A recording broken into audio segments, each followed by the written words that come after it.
This Michelle Salt, you have a very interesting and crazy story. Do you want to share a little bit about who you are with us? Sure. So I am a small town girl, moved to the big city, always been a big adrenaline junkie. So with that, I decided to get a motorcycle. My first motorcycle was a big one, not really beginner bike, but a CBR 600. I was out for an evening ride with some friends going up the Cochrane Hill almost 4 years ago, and I lost control going 120. I hit my back brake, which caused the bike to lay down, pinning me between the pavement and this 500-pound machine. So I hit the guardrail head first, did cartwheels in the air, and I hit the guardrail again. Oh my God. So upon impact, I broke my pelvis, hips, vertebrae, clavicle, bruised my spleen, and I broke almost every single bone in both my legs, which were compounded and sticking out. So when I broke my femur in 2 places, it severed my femoral artery, causing me to almost bleed to death. So I was picked up by stars, brought in, literally as I was being pushed to the hospital doors, my body was shutting down because of all my blood loss. I spent 7 days on life support, went through numerous surgeries, and in the end I lost my right leg 8 inches above the knee. So from the time I found out, I decided I was going to be a Paralympian, and in March I was able to make that dream a reality only 2.5 years after my accident, and I became the first ever female Canadian Paralympic snowboarder. So it really is an amazing yeah. and touching story, but I think what I find most fascinating is how you bounced back so quickly and just went out there Where did that and come started. from? I would have to say from the support that I had right from the beginning. So people that I hadn't talked to for years were, you know, posting on my page and sending direct messages to my family to share with me. And so my family sat by my side, and they would constantly have these incredible comforting words saying, Michelle, you're going to do big things with your life. And I have this ICU journal that my family had kept, and before I even knew that my leg was missing, my brother had wrote on there that he could see me standing on the podium representing my country.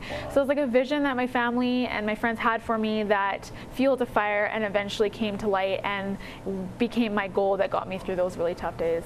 So this leads you kind of into so people helping you, and then you decided to start crowdfunding your journey. So you already did one crowdfunding for the first Paralympics, and now you're doing one for Rio. Yeah, so I was able to fundraise right going into the games, into the Sochi games, $11,000, and it was really incredible to see how many people, especially people that I didn't even know that were just friends of friends, come out and support my cause. And I obviously went to the games, and because of that contribution, my riding has improved so much because I had the right training and the right socket for my prosthetic leg. And now I decided that I want to be a dual sport athlete and go to Rio, cycle my way to Rio. So I am trying to fundraise for the bike. And the reality is that, you know, not all of the sports have the funding to cover all of the athletes' expenses. So more often than not, whether it be a bike or, you know, flights or such, that can be on us. Yeah. So it's imperative, really. Like, I can't do it alone. I have to look to, you know, my friends, my family, and my supporters for help.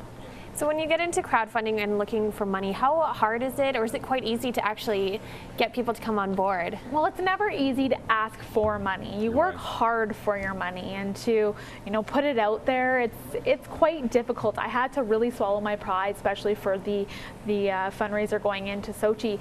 But again, I can't do it alone. So when they give, I give back. So I do give back. You know, if you donated $500 to my Sochi one, that I was going to give you a snowboard that I had used, autographed, and, you know, things like that. I think it's really important to make it unique and to really engage the crowd. Make a video, do whatever you have to do to really, you know, get to those people and see why they should believe in you, because that support is what gets most of us athletes to the podium. Well, you have to be creative. There's Yeah. no question about it. Oh yeah. How much time did you take to put together both of these, the previous one for Sochi and this? What's the time commitment that you've put in?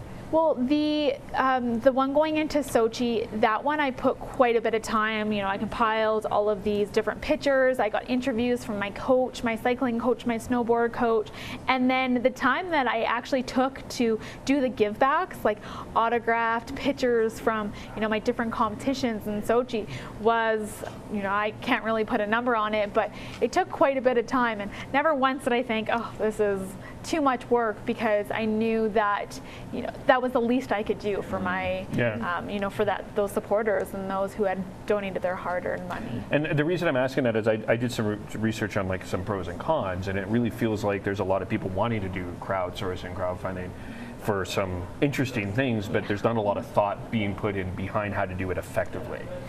Yeah. So what were some of the things that you, if you had to do, that you've learned from, like, without giving away secrets, what are a couple of lessons that you learned from?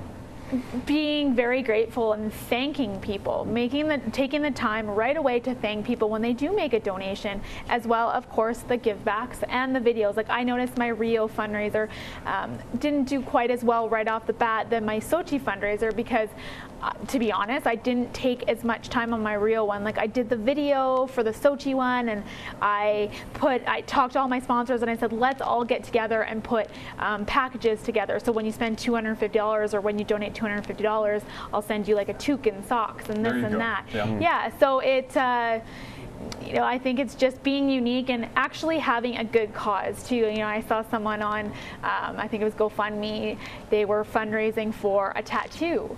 And so that might not, that might not be, you know, as unique, and but maybe that tattoo has a lot of significance to it. But why? You know, really engage those people, and you know, show why it is important to you and why it should be important to those. Great. We're so thankful that you joined us here today, Michelle Salt, fundraising for your trip to Rio for the Paralympic Games. Where can people find your crowdfunding website? It's on GoFundMe, and it's gofundme.com/ I think it's Send Michelle to Rio. Okay, we'll find it, and then we'll just show it after the break.